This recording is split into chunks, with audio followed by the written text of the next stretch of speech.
Hey, what's up, Triple P Nation? This week's episode is brought to you by Triple P Life Nutrition, helping you optimize your health and performance. Welcome to the Age of Awakening. Please identify yourself. Enter.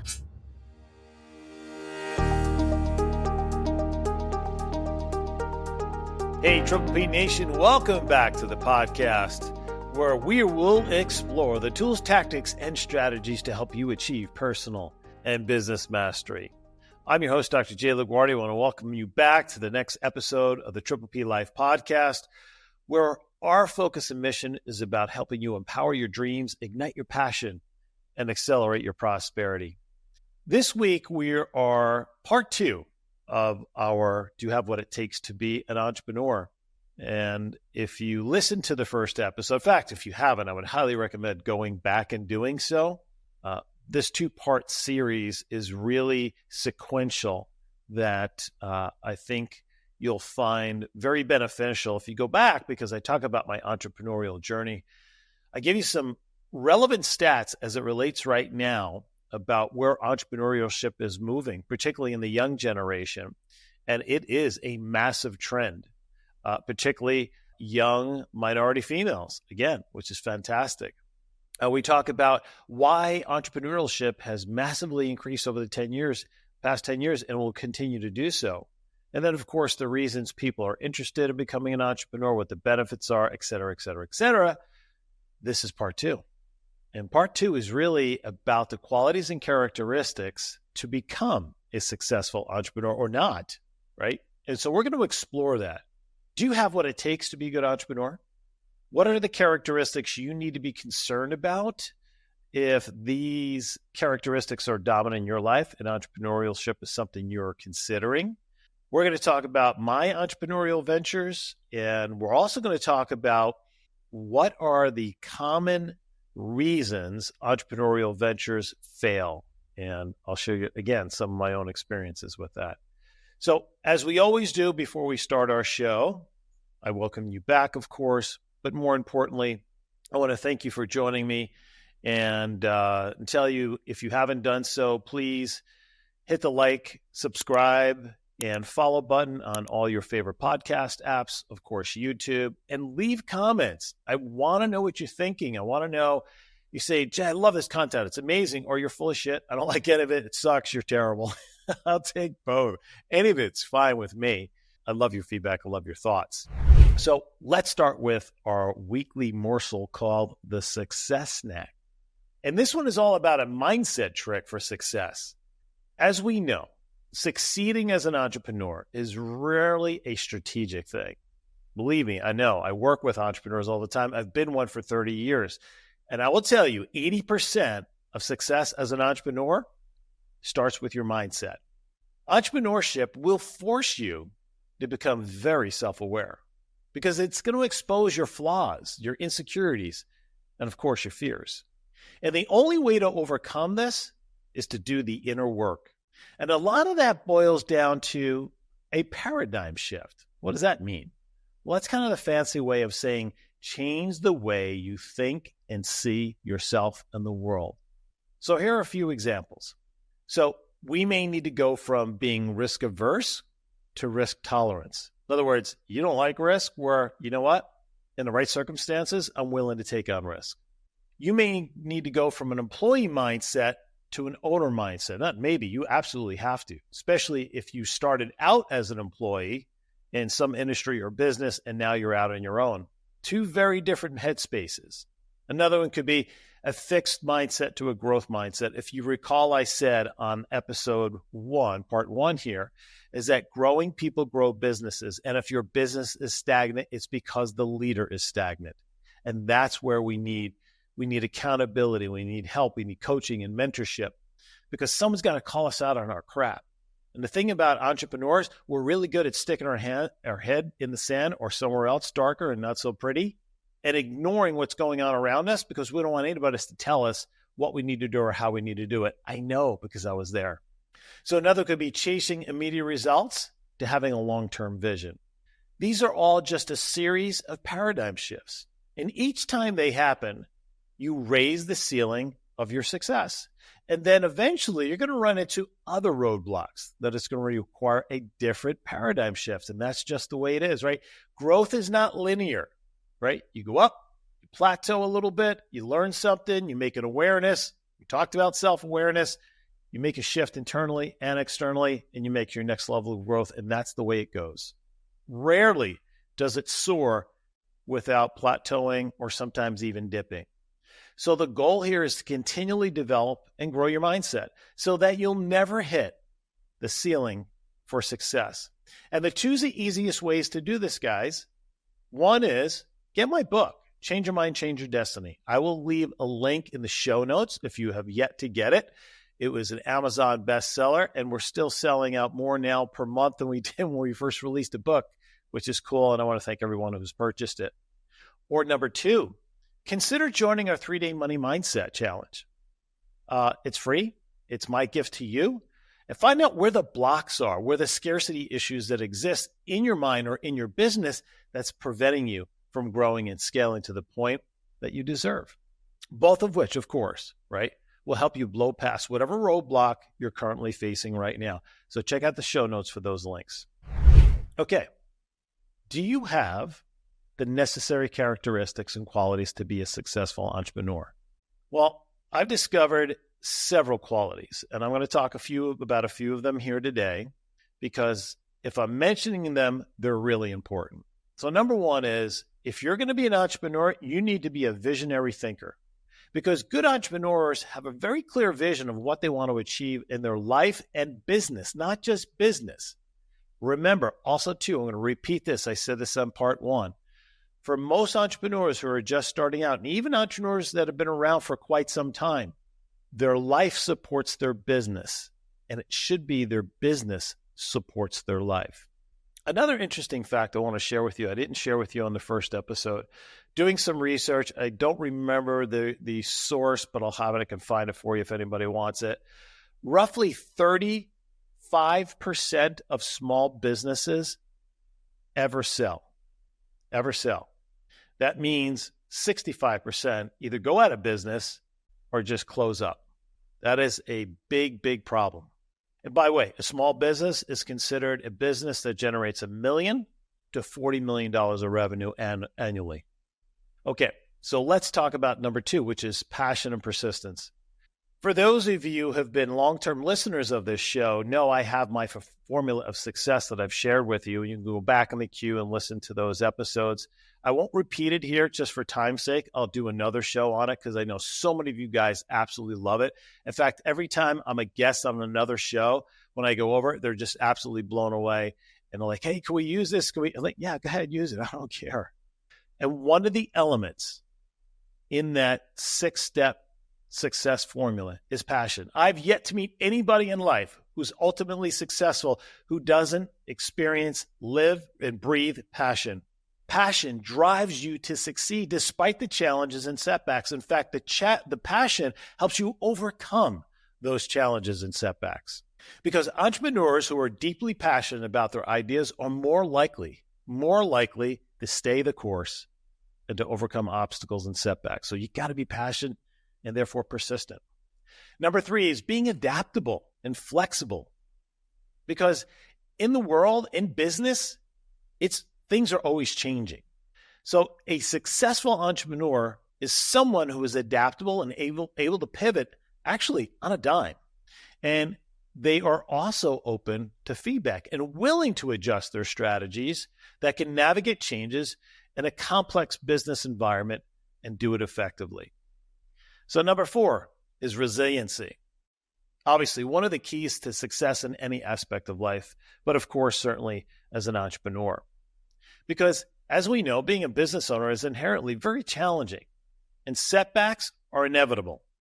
Just want you to know that, right? Because if you don't deal with setbacks well, being an entrepreneur may not be something for you. A good entrepreneur possesses a kind of a resiliency muscle that creates the ability to bounce back from failures, but also creates a level of awareness that allows them to learn from the mistakes, allows them to learn from the missteps so they can grow and transcend to the next level. It doesn't discourage them. Number 5, a good entrepreneur has a sense of risk-taking, and they're also are initiative in their processes. Because being an entrepreneur involves taking calculated risks and really stepping outside one's comfort zone. Again, if you don't feel good, if challenging yourself and pushing yourself beyond your comfort zone is not something you embrace or relish, I wouldn't suggest this path for you, because it's going to push you in ways you can never possibly imagine. So again, being a good entrepreneur is the ability and a willingness to take risk and seize opportunities when they come to you, because they will. Rather than sitting on the sidelines and hoping and wishing stuff happens, stuff will fall in your lap, and you've got to be able to jump and take initiative and do so calculated with a calculated risk. Number 6, of course, is, you got to be willing to grind. Building a successful business requires a lot of hard work, a lot of dedication, and a willingness to put in a lot of hours, especially in early years. Good entrepreneurs are willing to do what it takes to achieve those goals. I remember when I first started as an entrepreneur, I was practicing, long days, and then I had a team to manage. I had, department heads I had to speak with. I had doctors I had to train and coach. And the practice part was the easiest. Running the business was the hardest part. I was spending 60, 70, 80 hours a week, and it was taking time away from my family. But there's reasons and seasons. And I mentioned to you, there's this illusion that there's a balance in life. It's exactly what it is. It's an illusion. Spent a lot of time early on, sacrificed some time with my family. But when I was with them, I was present with them. So even though the amount of time I spent wasn't as much as I want, I was fully present and with them all the time. And I think my kids would tell you that was the case. But as the business started to grow and the infrastructure was built and the talent was established, I could pull and remove myself from the business more easily, because I knew I got a lot of people in the right place, sitting in the right seats. So early on, man, you got to grind. And, the sooner you get a great team around you and you can delegate and you've got the ability to trust and allow them to do their jobs and empower them to be successful, then you'll start to find more of that time balance that all of us are chasing. So number 7 is leadership and, of course, management skills. I share with you on part 1, one of the things I failed at miserably initially as an entrepreneur is I sucked as a leader. I had no concept of what leadership was, partly because I was never really around effective leaders, good leaders. So I didn't have a role model that I can emulate. And it wasn't anyone's fault. It's just I never was really exposed to. So what I was emulating is what I thought was leadership. And it was way, way off base, man. We had a revolving door. As soon as we hired people, 2 people would fire or would leave, would take off, because I sucked at it. But once I really embraced it and learned it, and once I learned what the qualities of a great leader are, everything began to change. So you've got to possess, of course, good management skills. You've got to build a great team. You got to make strategic decisions, and you got to be able to delegate tasks effectively. We've got this mindset that no one can do stuff better than us. And you know what? It's a bunch of BS. There are some tasks, without question, you may be the best suited to do, but not the best suited to do in your business, because you're trading time to do a particular task that you could effectively outsource or train someone else to do at an 80% efficiency for a fraction of what your time is valued at. You see, every year I assess and reevaluated what my hourly value was. In other words, how much revenue do I create per hour over the year that I'm there in the office? So why would I ever take my $700 an hour per hour revenue generation to do a $25 hour job? And not that it's not an important job. It just didn't make, the math doesn't work. Okay, number 8 is innovativeness and creativity, right? You got to be innovative, and often, right? At the heart of a successful entrepreneur is that innovation. Because Good entrepreneurs are really creative thinkers who can generate new ideas and solutions, and they've got the ability to see things from a different perspective and inspire all those people around them to come up with ideas and then work together to come to a really good solution. Number 9 is you got to know your market, right? You've got to have some level of business intelligence. Understanding the market forces, the industry trends, and how things, where the landscape is going is really crucial, right? It's the old Gretzky thing. Why was he such a successful all-time goal scorer? Because he saw where the puck was going, not where it was. Same thing in business. Good entrepreneurs have a solid understanding of their target market, their customer needs, and how to position their business for success. Number 10 is, like anything, right? Success in life is built on your ability to create great relationships. So networking, right? Building a network of people around you, of mentors, advisors, people can support you, encourage you, who can hold you accountable. It's a really important skill. Good entrepreneurs are really skilled at networking and cultivating relationships that will benefit the people they're networking with as much as it benefits them. And the thing is, look, there's not a perfect entrepreneur in the world. I would venture to guess, Elon Musk would tell you he's not perfect at what he does, although he's wildly successful. We all have our faults. We all have our weaknesses. And that's a really important thing to know, right? But you can get better at these things. But these are very, very important skill sets and characteristics. And if you have multiple of these and you're thinking about becoming an entrepreneur, you might have what it takes.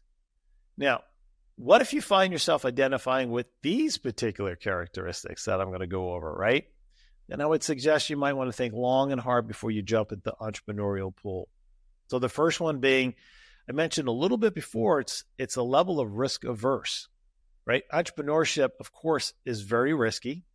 And if someone is extremely risk averse and uncomfortable with taking risk, then I would strongly suggest, maybe working for someone first and building that skill set up. The second one I would say is a lack of persistence, because building a successful business is really going to require a persistence and resiliency, as I mentioned previously. And if you're somebody who gives up easily, you're not going to be successful. The next one is if you're resistant to change, because entrepreneurship requires constant adaptation and evolution. If you are the person who says, I like things just the way they are and I don't want them to change, it is definitely not for you.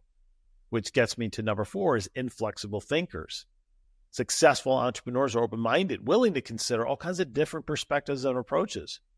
So if you're rigid in your thinking and willing to consider other strategies or the ideas coming to you from your team, again, could be a poor fit.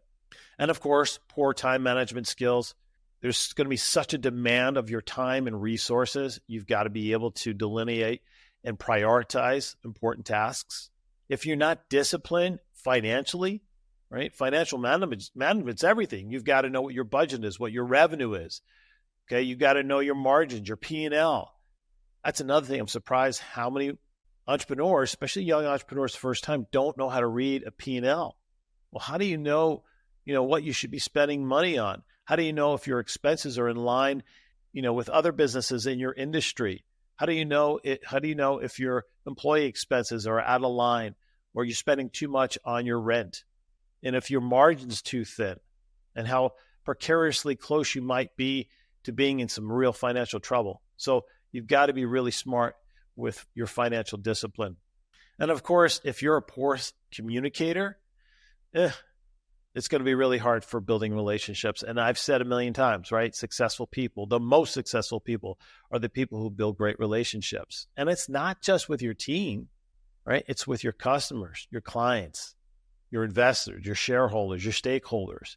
Because the more they know, like, and trust you and believe in you, then they're going to be the lift for you. They're going to be there supporting you, encouraging you. And so very important right there. And then the last one I want to acknowledge here is if you're really self-critical or a perfectionist, this is definitely not an industry for you, because you're going to screw up a lot.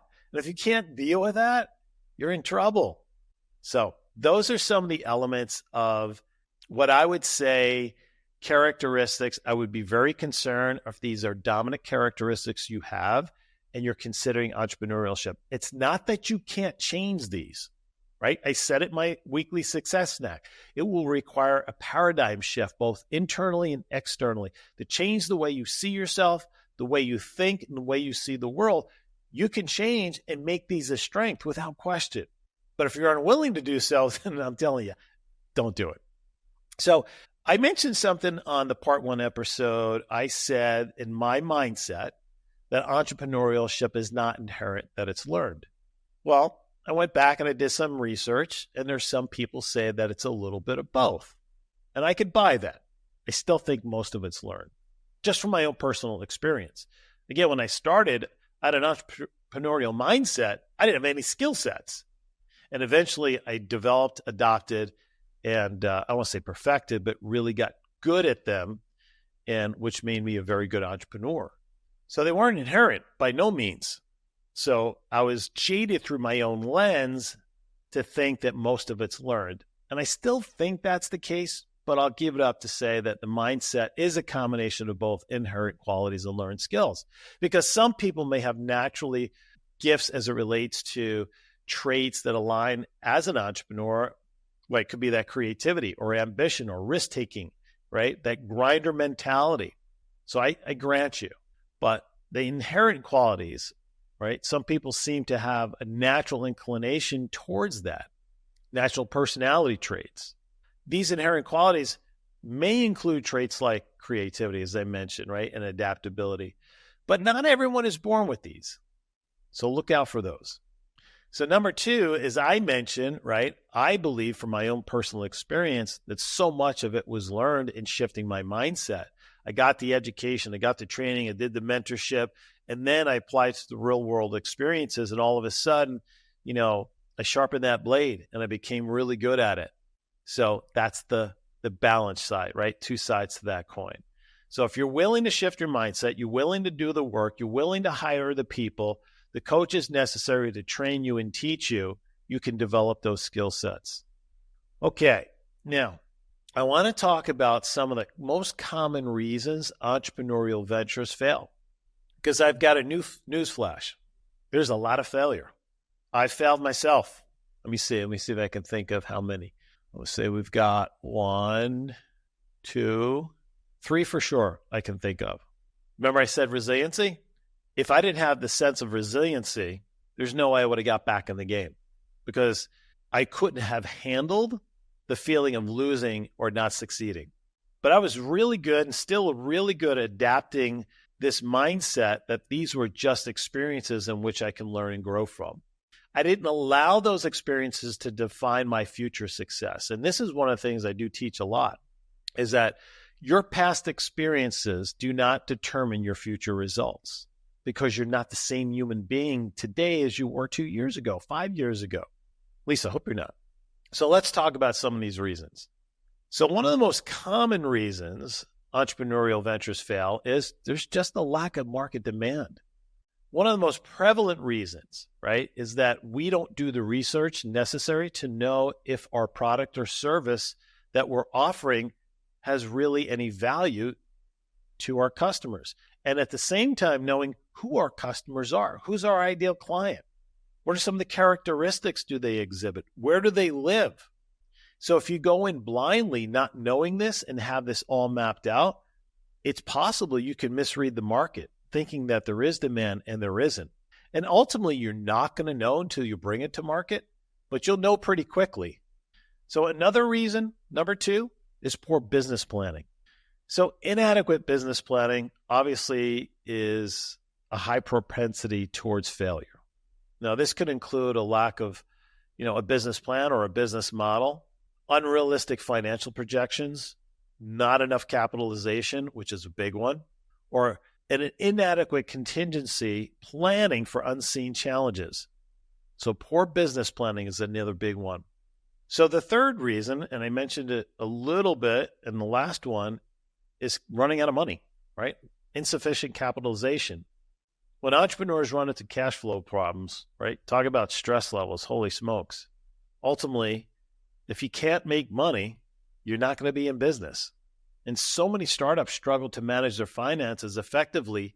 They may have enough money to get their business up and running, but they don't even think about or remind themselves that they need a good amount of money to start their marketing and promotions to get the word out. So they can get their doors open. They just can't get their message out to tell people who they are, what they do, and what's the benefit for them and why they should come in and see them. Number 4 is ineffective marketing and sales, right? Running out of cash, don't have enough money to market. You really need to look at your business plan and have an appropriate amount of money set aside for your marketing budget, right? We call it a projection, a marketing projection, or ramp up. Interesting story. We opened our F45 studio, the one that I own with my kids, on March 14th, 2020. What happened in 2020? Oh, that's right. COVID. That's right. Forgot all about that. So we opened up Saturday. That was our hard open, March 14th.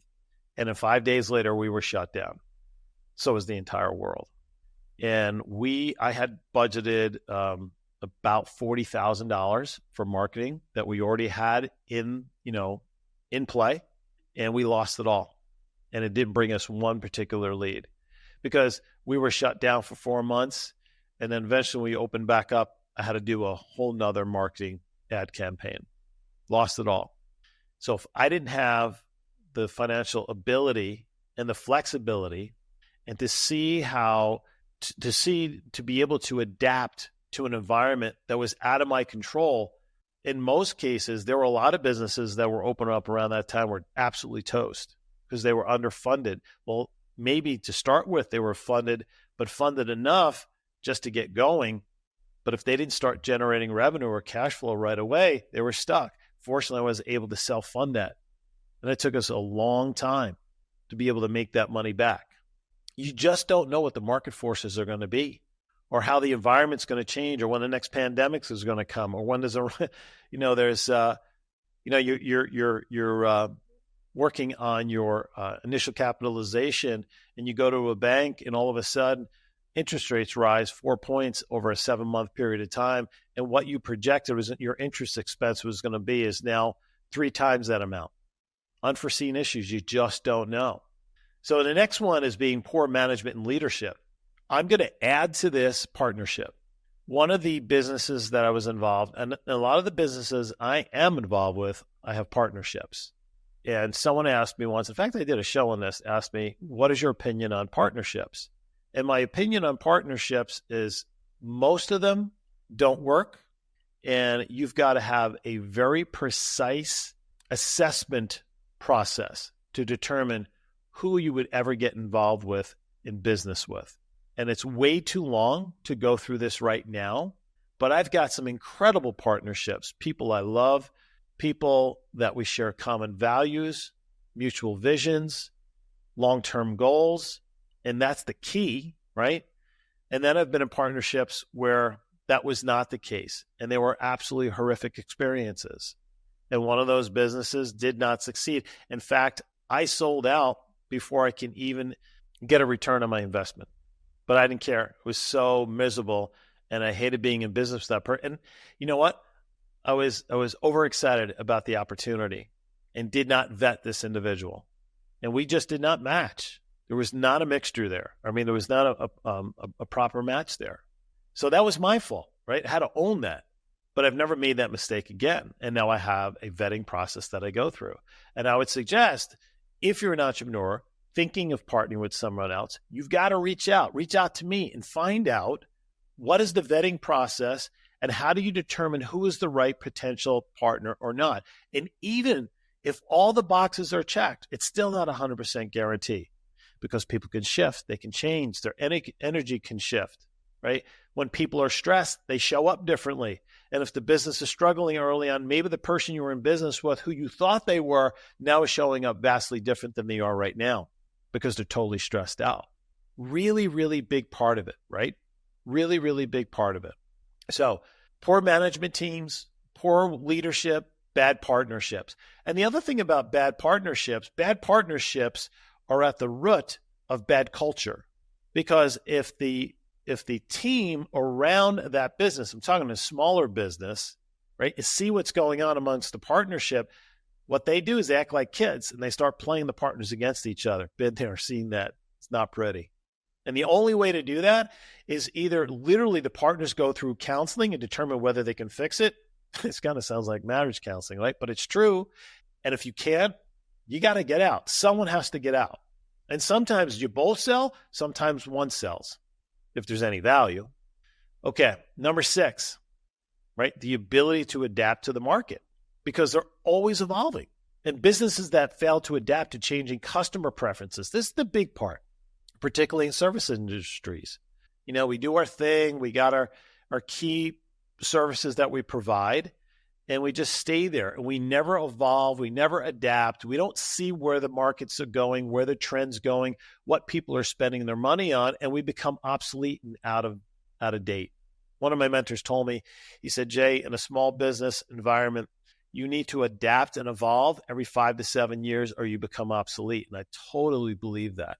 So you got to adapt to the market changes. Again, right? The Gretzky, see where it's going, be ahead of it. Don't be the 4th or 5th person in your marketplace to adapt. Be the first one. Number 7, and I love this one, right, is customer feedback. I'm a big believer in surveying and talking to our customers. I want to know what they feel, good, bad, or indifferent. That provides me so much insight, gives me direction of what I need to focus on. And I don't discount the negative feedback, right? Look, you get some of those customers, you could hand them $1 million and, hire them their personal massage, who's there for them 24/7. You can tell them you love them all day long, and they will always find something to bitch about. I'm not talking about that tiny, tiny, small percent of customer.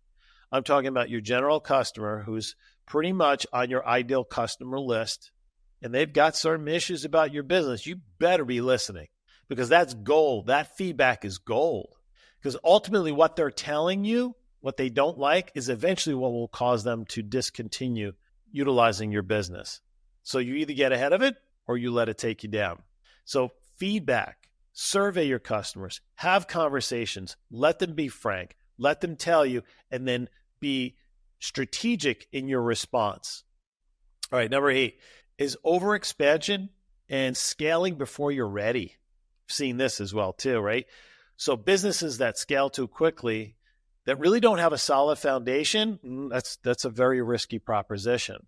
So when an entrepreneur overextends themselves by expanding into new markets, launching their products or new products that haven't been tested, or increasing production and capacity before the business is even ready to accept that, could put a lot of financial strain and operational challenges that you're just not ready for. So there really is a sweet spot when it's time to scale. And again, there's metrics for that, something we could talk about at a later date.